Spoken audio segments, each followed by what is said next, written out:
Okay, guys, we are with Julia Lynn Official from the IWC, and she's a dream girl, Rockstar's dream girl, who's just killing it on social media right now. So thanks so much for being here. Thanks, Mike, for having me.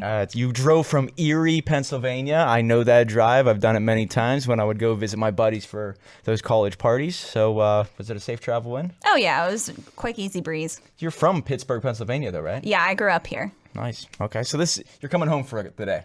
Yeah, just for a little bit. Beautiful. Okay, so what we're talking about today is our favorite musician. Now, I think that when you trace who you are back to where you came from, I think your music really kind of puts you on a path. And I know who my favorite band is of all time. I could think back to whenever I heard the first song, with the first event when I saw them live. But before I get into me, let's go right into you. Who is your favorite musician? You're a musician at heart. You love wrestling. You love the entertainment side.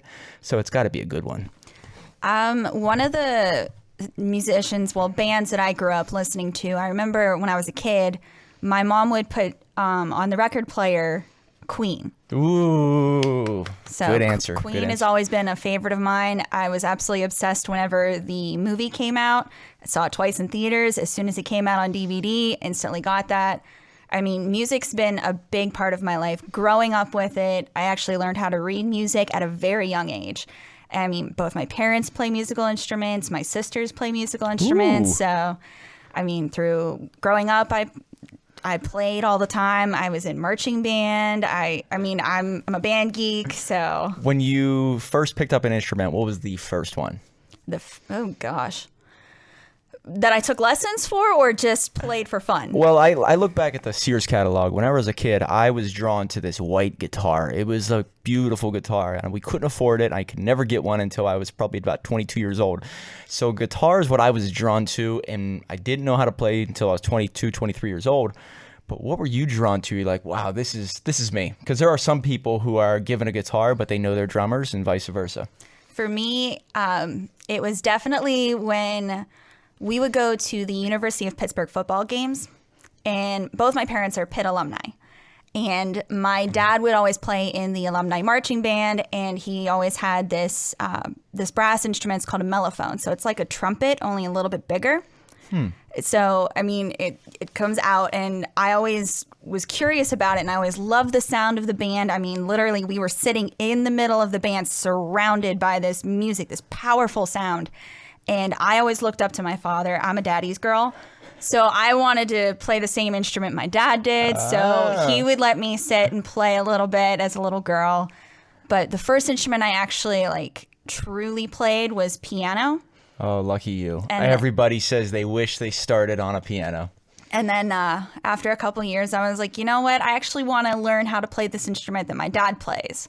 So when I was in 6th grade, I picked up the French horn, which is what he also plays too for concert band, which is if you don't know what a French horn looks like, think about in the Christmas time when it's the angels with the little round tubular brass instruments. Got it. That's what a French horn is. It looks very elegant. Yes. Way too expensive for me to touch. Yep. It's an expensive piece of instrument, yes.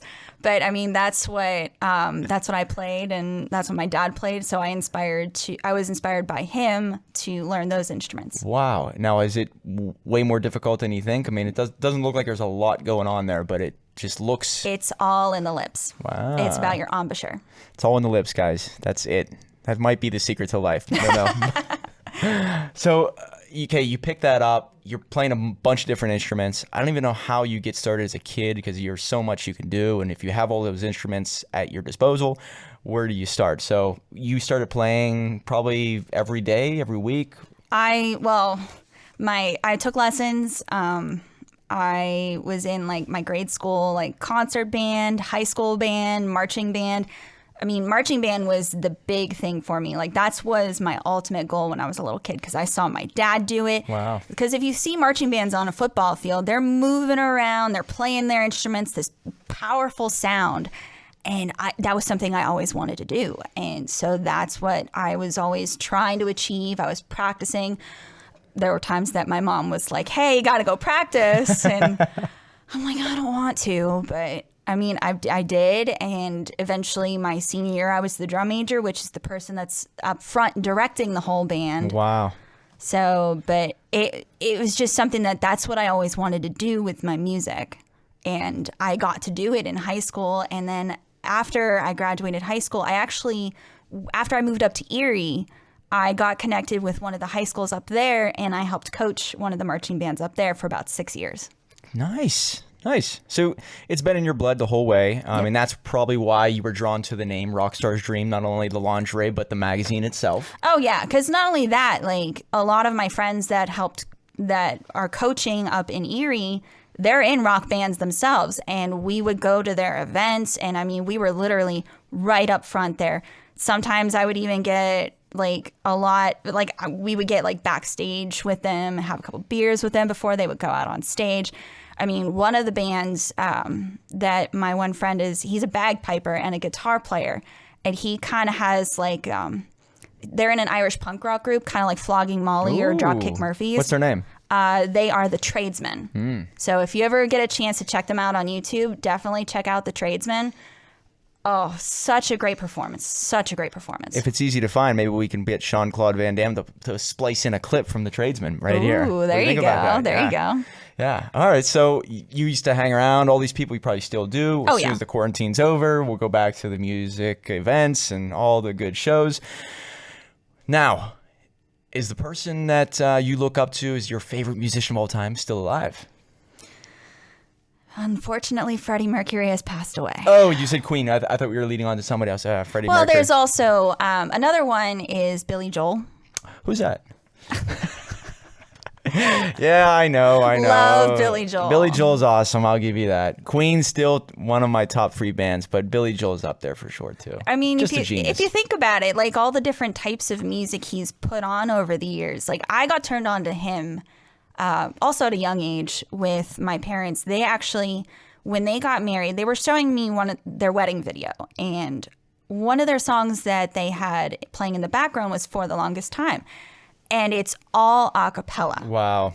Love that song. All a cappella. And I love that song. And I was just like, Mom, who is that? And she said it was Billy Joel. And once I got old enough to check out YouTube, and I would obviously, if I heard it on the radio, my mom would tell me, oh, this is Billy Joel. And it was just one of those things that I just really like how widespread he is. And the showmanship. I mean, oh gosh, yeah. If you think of people who can put on a theatrical performance while they're playing, it's Billy Joel. And you know, all he is a piano player, right? I don't know if he plays guitar too or not, but I know obviously he plays piano. And how can you turn that? I mean, there's Liberace and people who've done it before, but he did it on a whole new level. I think that anybody who sees that side of music, and we talked about Ghost. There's a band called Ghost. I don't know if you're familiar with them in our last podcast. And the people who can combine great music with a great performance, this is what gives people that memory that's going to last a lifetime. So if you can get people to tap their foot and love the music, that's one thing. But a show that, you know, an unforgettable memory that you have. Yeah. Oh, yeah. Good answers, though. Billy Joel and Queen. So if I were to ask you what your favorite Queen song is, do you have one? Because I know there's I Want to Break Free. I got, there's a couple. I Want It All. Who doesn't like that song? Oh, gosh. Now, that's a tough question because it's like, there's just so many good ones where it's like when you're feeling down, there's good ones to listen to. There's the upbeat ones that make you want to get up and dance. There's like, I'm not going to take any crap from anybody types music. So it's just, that's really tough, especially like coming from a musical background. It's like, I have such a wide genre of music that I like. It's like, it's hard to pick a favorite. Man, yeah. Like you said, it all depends on your mood. Yeah, I mean, it really does. Radio Gaga. Radio Gaga, yeah. If you watch the live performance of him at the Live Aid. Live Aid one, is that amazing? It is. It really is. Now, are you talking the movie version or the actual? The actual. Now, yes. I still love the movie because it's pretty close. That's the thing. I watched one of the interviews of, what's the actor's name? I can't remember his name. The guy who played Freddie Mercury. Yeah, I know. He did a great job. In one of the interviews, he said that he studied that, and that was actually one of the first shots that they recorded for the movie. And they wanted him to do like a choreography, but he couldn't do it. So he actually had a movement choreographer as opposed to like a dancing choreographer. And he watched those videos over and over and over again. And he learned really quickly how Freddie Mercury moved. So that's how he was able to like, wow, to get it basically exactly like the actual Live Aid. It's dead on. And I never really liked some of those weird songs. It's not like the mainstream, but when you start to watch that movie, you probably fall in love with a couple songs you just didn't know were there. Yeah. And great answer. I'm going to cut in here, and I think I have a better musician, though. I believe, to me, the greatest musician of all time, hands down, is Tom Petty. I don't know who can turn away from him being in the top 10. What are your thoughts on that? Yes. Okay. Yes. So The Waiting, I mean, Mary Jane's Last Dance, Free Falling. A couple cool things about even Free Falling. One of his biggest hits of all time.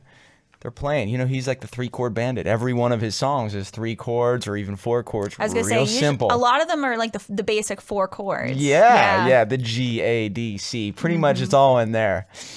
And so whenever he started to get into the free falling, even his main guitarist, I think, maybe it was just his main rhythm guitarist, told Tom, he's like, I don't even want to be a part of this song. It's crap. Nobody's going to like it, whatever.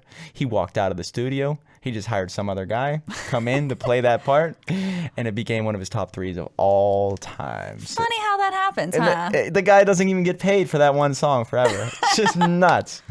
So Tom Petty, I think of, you never got to see, because Freddie Mercury died, I guess, 88, 89, somewhere in there? Yeah. And you were just born right around I then. was born in 1990. Yeah, so you missed him completely. Yeah. But you see the YouTube stuff. I was able to go and see Tom Petty 5 times. Oh, wow. I still think back to that's the greatest feeling. There was a moment where I was in Italy for I studied abroad for school. Okay. And I remember saying to myself, when I get back from Italy, I just can't wait to go to see Tom Petty live, see Tom Petty. So whenever I got back, the girl who I was chasing before I left for Italy was all of a sudden single now. And I'm like, oh, maybe she's into Tom Petty, whatever.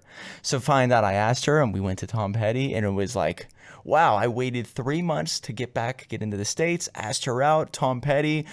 I gave a guy $2 to sneak up to like 5th row or something like that. I gave a guy, I snuck him money. I'm like, listen, man, I'm hammered, I'm drunk, here's the money.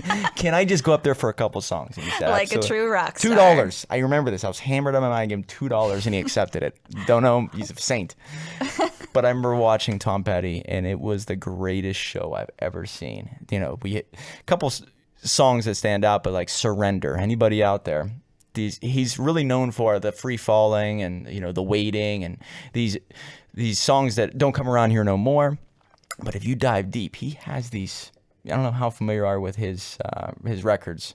There are songs out there that are just so obscure that straight into darkness. Oh, it's the like the songs that you always skip over on like a CD and nobody listens to because they're not mainstream. Those are the ones that I like. Apartment Song. So, and see, that's how you know that you're a true Tom Petty fan. That's exactly right. I don't even want to listen to the mainstream stuff because it's overplayed. Yes. That's how you know when you are a main fan of a band. That is. Oh, yeah. I don't want to listen to that. Yep. So what it's done for me, though, I think that when I go to, run around the park, if I go to the gym, I put it on. It still reminds me of like how I felt when I saw him live. Unfortunately, he died. I remember whenever he died, I was sitting there in like solemn quietness for 48 hours. Like I didn't even want to speak. I was hurt that bad. Well, because he had such an emotional connection with you from going to that concert because you had such a positive memory from that show. That's exactly right. Anytime that you go to a show, and I know for me, like when I listen to good music and the goosebumps that you get and it just the memories that you make, anytime that you can listen to a song and it just takes you back. Like I went for my little sister, she had like a birthday present, like I think it was like for, when was it? Her 18th birthday. She wanted to go see 21 Pilots. Now, I listened to them on the radio and I'm like, okay. I actually started listening more of their stuff that you wouldn't hear on the radio. And I'll tell you what, when I went and saw them in concert, the fact that they weren't just on the main stage, they had like a separate stage. And the memories that I had with my sisters, getting more intimate with them, like in that second stage, because we were a little further back. because we weren't on the main floor. But the fact that they made sure that they reached out. I mean, they were in hamster balls, basically crowd surfing. And it's like they're really trying to reach out to the audience and make these memories for you guys and have a lot of fun for these concerts. It's not just let's play the music and then we're good. They want you to come back with a positive memory. That extra step. And you're right. It's that positive memory that every time you hear it, whether they're alive or dead, or that you hear it when you're at the gym or at the park, it takes you back. It's something about that song. It's something about music. It's something about it. People ask, when you hear people ask that question, like, what could you not live without? My answer all the time is music. Music. Oh, hands down. Hands down. I mean, microwave is close second. But yeah. But music is by far the necessity in my life. Oh, yeah. I mean, I have it tattooed on me. Like, music is a big part of my life, whether it's rock and roll, classic. I mean, I have musical theater tattooed on my body. I have Phantom of the Opera. It's The Mask, The Roses, music notes. I mean, so back to like bringing back positive memories. I went and saw Phantom of the Opera here in Pittsburgh a couple years ago, and it was one of the most amazing times I've had. Like, I always saw it like on the movies and stuff, but the fact that I got to see it live and like that first like chord whenever that the chandelier comes up and everything. I mean, is it the famous song from Yes, okay. Yes.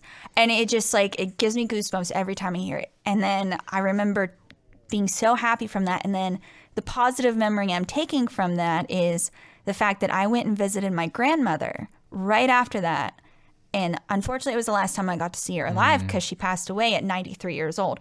But the thing is, she kept ranting and raving about how, like, because I wore a dress, because with it being Phantom of the Opera, I decided to dress up for the opera. You have to. Classiness, yeah. And that was the one thing that she kept talking about. And it was such a positive memory. And the fact that that was the last memory I have of her with that music, with that whole show, it's like, it's a great memory. Power of music. It really is. So if you guys are out there, you have a favorite band or a favorite song or a favorite moment that you can connect with a song, I'd love to hear it. Put it down below, whether this is on YouTube, Instagram, or even on the podcast. I'd love to hear your feedback, and maybe it gives us ideas for the next podcast. So until next time, keep living the dream.